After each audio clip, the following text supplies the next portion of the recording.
My cheating ex-wife slept with a stranger, then tried to steal my parents' $1 million trust fund, so I quietly set a trap that shattered her world.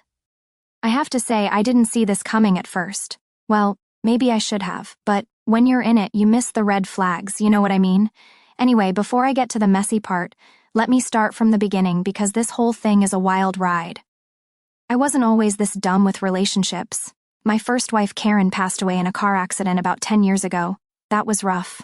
We had a daughter together, Julie, and when Karen died, Julie was 12. Man, I didn't even have time to grieve properly. I had to keep it together for my kid. We became each other's support system, you know? I couldn't break down because she needed me, and I guess, in a way, she couldn't fall apart either because I needed her too. Fast forward a bit. Julie grows up, and when she turns 18, she heads off to college. She's smart, got into a good school in Manhattan, and that's when things started getting really quiet at home. I mean, like, deafeningly quiet. There's only so much TV a guy can watch to distract himself. So what did I do? I started hitting the bar after work. It seemed harmless at first. Go in, have a drink, chat with the bartender, head home, rinse and repeat. That's where I met Emma. She was working behind the bar, serving drinks, and I'd see her almost every night. At first, it was just polite conversation. You know how it goes. Hey, how's your night? Busy shift? That kind of thing. I think she noticed I was there a lot, probably staying longer than I should have. I'd sit there, nursing my drink, just trying to kill time until it was late enough to justify going home to my empty house. It was depressing, honestly, but I wasn't going to admit that to anyone at the time. One night, Emma asked me if I was doing okay. I guess she could tell something was off. I mean, I wasn't exactly trying to hide it. So we got talking and she seemed nice, easy to talk to, and yeah, she was younger, like 11 years younger than me. But at that point, I didn't really care. I just wanted someone to talk to. Now, I know what you're thinking, older guy, young bartender, obvious midlife crisis. Trust me, I thought the same thing. I wasn't planning on anything serious. I mean, I wasn't that guy. But Emma was different. She had this way about her that made you feel like you mattered, like she was genuinely interested in what you had to say. And to be real, I was lonely as hell. Julie was off living her life, and I was just stuck in mine. After a few weeks of this back and forth, Emma made the first move. I wasn't expecting it, honestly. She asked me out, and I said yes. Why not, right? It wasn't like I had anything better going on. We started dating, and it was good. Better than I thought it would be. She had a kid, Jack, a 2-year-old from a previous relationship. The guy bailed on her when she got pregnant, so she'd been raising the kid on her own. That kind of hit me in the gut. I respected her for toughing it out, and we bonded over that, I guess. Both kind of alone, dealing with our own messes. Things moved faster than I expected. After a year, we got married. Now, don't get me wrong, I had my doubts. She was way younger, and I wasn't sure if it was going to last. But when she proposed the idea of marriage, I went with it. I was too deep in at that point to back out. Plus, Julie had met her by then and gave me the green light, saying she just wanted me to be happy. She knew how rough it was after her mom passed and saw how much I'd changed since being with Emma. So yeah, we had a small, quiet wedding. Just me, Emma, her kid, and her sister, Carrie. Now, Emma and Carrie had their own sob story. They were both abandoned by their parents when they were little and ended up in an orphanage. It wasn't something they talked about much, but it explained a lot about why Emma was the way she was. She was tough, independent, and I kind of admired that. But looking back, I wonder if all that baggage should have been a red flag. Maybe I just didn't want to see it. The first year of marriage was fine. We were happy, or at least I thought we were. We went on trips, did the whole happy couple thing, and I really bonded with Jack. He reminded me a lot of Julie when she was little, running around the house, causing chaos in the best way. I thought everything was perfect. But then Emma quit her job, saying she wanted to spend more time with Jack. Okay, I could understand that. But that also meant I was the only one bringing in money. It didn't bother me at first. I was doing well with my family's real estate business, so I could afford to support us. But things started to shift, and I didn't even notice it at first. Emma's spending habits. Yeah, that's where it all went sideways.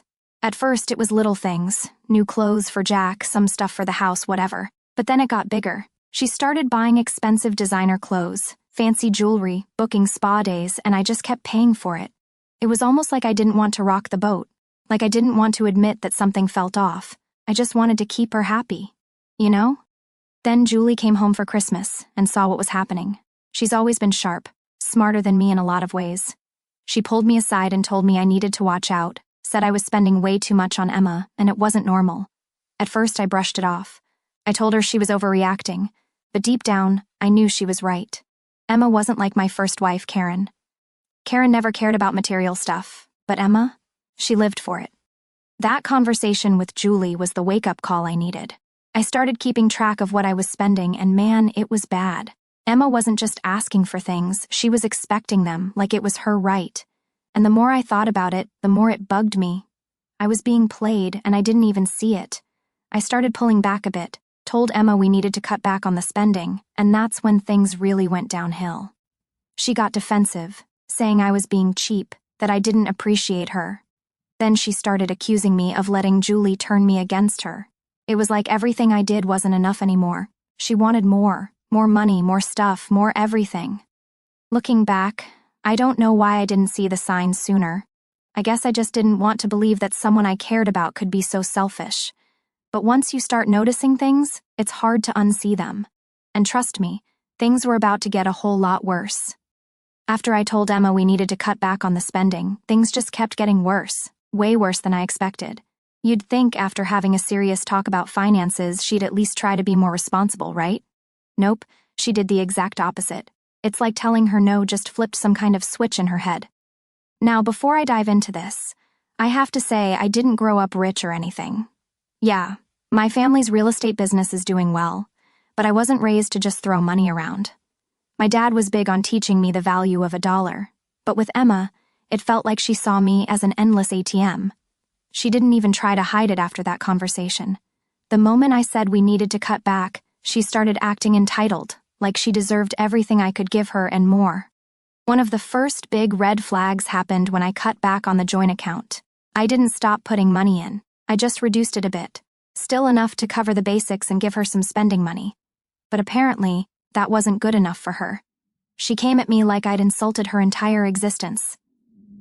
What, am I not worth it anymore? You think I'm some charity case now? She said. I just looked at her like, what are you even talking about? It wasn't just about the money, though. It was how she started treating me. There was this shift, like she didn't even respect me anymore. She used to be all sweet, and now it was like I was the enemy. Every time I brought up the spending, she'd flip it back on me. Oh, so you don't think I'm worth a nice pair of shoes? Or I sacrificed my job for this family, and now you're going to treat me like I'm useless. It was wild. I never said anything like that. I just wanted her to be more responsible, but she made it out like I was punishing her. And let's talk about the job thing for a second. I was fine with her quitting to be home with Jack. I actually thought it was a good move at the time, but now she was using it as leverage, like I owed her everything because she quit her job to be a full-time mom. Don't get me wrong, being a parent is hard work, I get that. But I didn't sign up to fund a fashion show. She wasn't spending the money on Jack or the house. She was spending it all on herself. Clothes, handbags, shoes, spa days, you name it. At this point, I started to see what Julie was talking about. Emma wasn't the same woman I'd married, or maybe she was, and I just didn't notice it until now. Either way, the money was flowing out faster than I could keep up with, and I was getting seriously worried about the future. I mean, I wasn't going to go broke or anything, but I wasn't about to let her drain me dry either.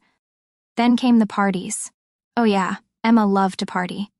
Before, it wasn't a big deal. We'd go out once in a while, have a good time, nothing crazy. But now, she was going out all the time. I'd come home from work and she wouldn't even be there. She'd be out with her friends partying till 2 or 3 in the morning, and I was the one at home with Jack, reading him bedtime stories and making sure he was fed, which, by the way, I didn't mind. Jack's a good kid, and I cared about him like he was my own. But Emma? She was off doing God knows what, and I was starting to get suspicious.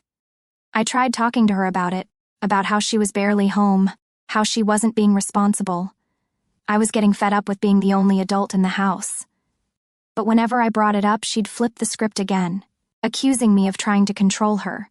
You're just jealous because I'm out having fun and you're stuck here, she'd say. Like, seriously? I'm the one keeping this family afloat and she's trying to make me feel guilty for not partying? One night, things came to a head. It was a Thursday, and I'd gotten home from work early. I thought maybe we could sit down, have a real talk, try to work things out. But when I got home, the house was empty. No Emma, no Jack. At first, I thought maybe they were out at the park or something, but as the hours ticked by, I realized Emma was out again. I texted her, no response. I called, straight to voicemail. She didn't come home until 3 in the morning. When she finally stumbled in, reeking of alcohol, I was waiting for her. I asked her where she'd been, and she just shrugged, saying, "Out with friends, what's it to you?" That's when I lost it. I told her this wasn't working, that she needed to get her act together or we were done. I wasn't going to keep funding her lifestyle while she partied every night and left me to raise her son. And you know what she said? She laughed. She actually laughed in my face and said, "You can't do anything about it. You need me more than I need you." That hit me like a brick. Like, who does she think she is? After that, I started pulling back even more. I stopped giving her money directly, only paying for the essentials, food, bills, Jack's school stuff. I thought maybe she'd get the message, but nope, she doubled down. She started using my credit card without asking. I had to cancel it just to stop her. And when she realized I wasn't giving in, she started getting nasty. I'll never forget the look on her face when I told her I canceled the card. It wasn't anger, it was like I'd broken some unspoken rule between us. She couldn't believe I'd cut her off like that, and that's when she started threatening me. She told me I was making a huge mistake, that I was pushing her to do something drastic. I asked her what she meant, but she just gave me this cold smile and said, "You'll find out soon enough." I should have known then what was coming, but I was still trying to save the marriage, still trying to fix what was already broken. But looking back, I realized there was nothing to fix. Emma wasn't interested in saving anything. She was only interested in what she could get from me. It all came to a head a couple of weeks later when I came home early again, and this time, I caught her in the act. Alright, so let me get straight to the point. This is where everything hit the fan. It's funny how you always think you'll notice something big coming, like some huge red warning sign, but man, when it happens, it catches you completely off guard. Well, not completely, I guess.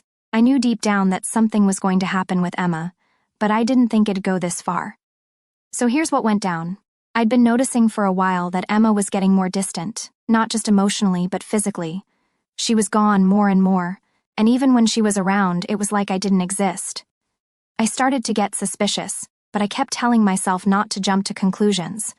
I figured maybe she was just going through a phase, or maybe she was mad about me cutting her off from the spending spree she was on. But what happened next? Yeah, no one's going to convince me I didn't have a right to be suspicious. It was a Wednesday, middle of the week. I was supposed to be at the office all day, but one of my meetings got canceled, so I figured I'd take the chance to head home early. Surprise her, maybe talk things out like adults. I knew things were rough between us, but I still wanted to believe we could fix it. Like, maybe we could sit down and have a real conversation, put everything on the table. I pulled into the driveway and everything seemed normal. Her car was there, which I thought was a good sign. Maybe she wasn't out partying like usual. Maybe she was home with Jack, and we could just have a quiet evening for once. I walked inside and right away something felt off. The house was too quiet. No cartoons playing, no toys scattered around the living room like usual. It was weird. I called out for Emma, no answer. I walked through the house, checking the kitchen, the backyard, nothing. It wasn't until I got to the bedroom that I realized exactly what was going on. The door was slightly cracked, and I could hear voices. 2 voices. My heart dropped right into my stomach. I knew instantly what was happening, but my brain couldn't really process it, you know? Like part of me wanted to just turn around, walk back out the door, and pretend I hadn't heard anything. But I couldn't. I had to know. So I pushed the door open, and there they were, Emma, in our bed, with some guy I'd never seen before in my life. They didn't even hear me at first, it was like I wasn't even there. But then, when the guy finally noticed me standing in the doorway, he jumped up, scrambling to put his clothes on. Emma? She didn't even look surprised. She just sat there, completely calm, like she was expecting this moment to happen sooner or later. Now, you'd think I would have lost it, right? Like, that's the normal reaction when you catch your wife cheating on you. But I just stood there staring at her, trying to wrap my head around what I was seeing. I felt nothing, no anger, no sadness, just nothing. The guy bolted out of the room, mumbling something about being sorry or whatever. I didn't even look at him. My eyes were glued to Emma, waiting for her to say something. When she finally spoke, it wasn't an apology. It wasn't even an explanation. She just said, "Well, now you know." Like that was it. Like I just caught her eating the last cookie from the jar or something. I couldn't believe it. I asked her if she'd been cheating the whole time, and she just shrugged. A shrug. I don't know what I was expecting. Maybe some kind of dramatic scene, some big reveal. But all I got was indifference. I didn't yell. I didn't scream. I just stood there for what felt like forever. letting the reality of the situation sink in. Finally, I just told her to leave. That's it. I told her to get her stuff and go, and you know what? She didn't even argue. She didn't try to explain or beg me to forgive her. She just got up, started packing a bag, like it was the most normal thing in the world. I sat on the edge of the bed while she packed, staring at the floor, wondering how the hell I'd ended up here. I mean, I wasn't perfect, but I sure as hell didn't deserve this. She took some clothes, her laptop, a few personal things, and then she was gone. No goodbye, no I'm sorry, nothing. Just walked out like it was no big deal. I didn't sleep that night. I just lay there staring at the ceiling, going over every moment of our relationship in my head, trying to figure out where it all went wrong. How did I not see it? Was I just blind the whole time, or did I ignore the signs because I didn't want to believe them? I don't know. The next day, I thought maybe she'd come back, maybe she'd realize what she'd done and try to fix it. But she didn't. Instead, she served me divorce papers a week later. I wasn't surprised, honestly, but when I looked at the papers, I saw something that did surprise me. She was asking for $500,000. Yeah, you read that right, $500,000. She figured she'd hit the jackpot by marrying me, and now she was cashing in. She must have overheard me talking about my family's trust fund at some point and assumed that I had access to all that money. But what she didn't know. The trust fund wasn't mine. It was set up for Julie after my first wife died. Emma had no legal claim to it. When I saw the number, I couldn't help but laugh. Like, seriously? After everything, she thought she was just going to walk away with a payday? I had to give her credit. She really thought she was about to pull one over on me. But I wasn't about to let that happen. I called my lawyer the next day and filled him in on everything. He told me to hold off on responding to the papers until he had a chance to look them over. And let me tell you, I was more than ready to fight this in court. There was no way in hell she was getting a dime from me, especially after what she did. It's funny, though. After she left, the house felt just as empty as it did before I met her, maybe even more so. But instead of feeling lonely, I felt relieved, like a huge weight had been lifted off my shoulders. Sure, I had a legal battle ahead of me, but at least I didn't have to deal with her anymore, and that's when I realized something. I didn't lose anything that day. She did. She lost the life I gave her, the stability, the support, and all for what? Some guy she barely knew? A quick escape? Who knows? But what I did know was that I wasn't going to let her get away with screwing me over financially. Not a chance. Alright, so after Emma walked out and dropped the divorce papers on me, things didn't exactly slow down. If anything, they got messier. I mean, the cheating was bad, but the divorce? That's where she really showed her true colors. If I thought catching her in bed with another guy was the low point, I had no idea what she had up her sleeve next. So, I took those divorce papers straight to my lawyer, Tim. Tim's a good guy, straightforward, no nonsense. I needed someone who could handle this without dragging it out forever, and Tim was perfect for that. When I handed him the papers, I remember him raising an eyebrow at the $500,000 demand. He looked at me like, "Is she serious?" And I just shrugged. I mean, what could I say? Emma clearly thought she hit the jackpot with me. Tim flipped through the pages, making notes and mumbling to himself. After a few minutes, he looked up and said, "All right, here's what we're going to do. First off, she's not getting that trust fund money. That's for your daughter, and there's no way she's going to touch that." I nodded. I wasn't worried about the trust fund. What bugged me was the fact that she had the nerve to ask for it in the first place, like she thought she could just waltz out of my life, take my money, and run off with some guy. Not happening.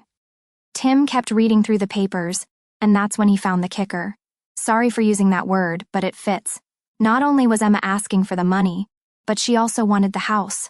Our house, the place where I'd lived for years, even before I met her. She wanted that too, and she wanted it now. I couldn't help but laugh. I mean, really? She cheats, leaves, and now she wants to take the house I've lived in for over a decade? Yeah, not happening. Tim wasn't laughing, though. He told me that while it seemed ridiculous, we couldn't underestimate how low she was willing to go. That's when he explained how these things tend to play out. The more outrageous the demands, the more room they give you to negotiate down. He said he got the feeling Emma wasn't just being greedy, she was being strategic. This was her game, and I was starting to realize just how good she was at it. The next couple of weeks were a whirlwind of meetings with Tim, gathering documents and preparing for the first court hearing. I tried to keep things normal at home, but every time I walked through the front door, I couldn't help but feel a little sick. This was the house we were fighting over, the house she was trying to take from me, and I couldn't even relax in it without thinking about that. Meanwhile, Emma was out there living her best life, or at least pretending to. I'd get texts from friends saying they saw her out at bars, fancy restaurants, or on vacation with that guy she cheated with. She was flaunting it, like she didn't have a care in the world. And that's when it hit me. She was using the joint account, the one I hadn't closed yet. She was still spending my money. I called Tim immediately, and he told me to go to the bank and close it down.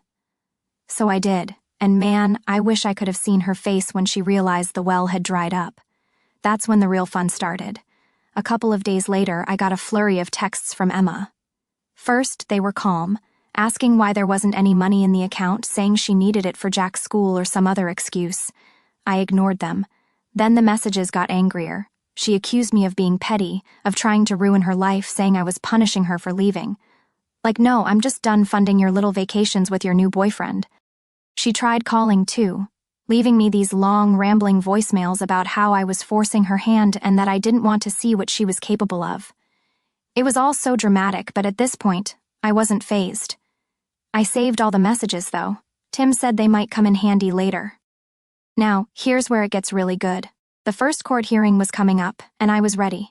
I had everything lined up, documents proving the trust fund wasn't mine, bank statements showing how she drained the joint account, even evidence of her cheating.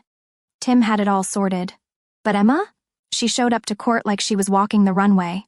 I'm talking designer clothes, expensive heels, and that smug look on her face that made me want to scream. And get this, she brought the guy with her to court.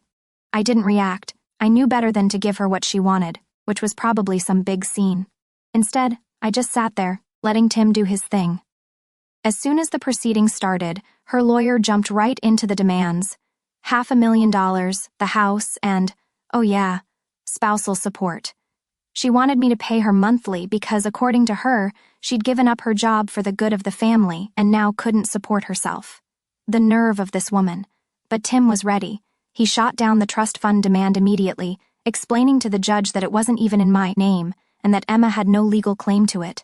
She looked pissed, but her lawyer quickly moved on to the house.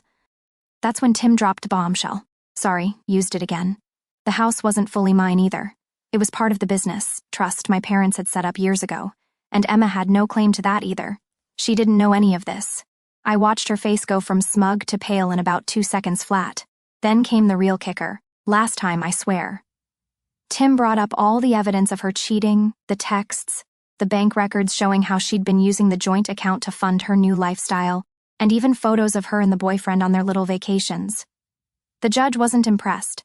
Emma's lawyer tried to spin it, saying she'd been forced into the affair because I was emotionally distant or some nonsense like that.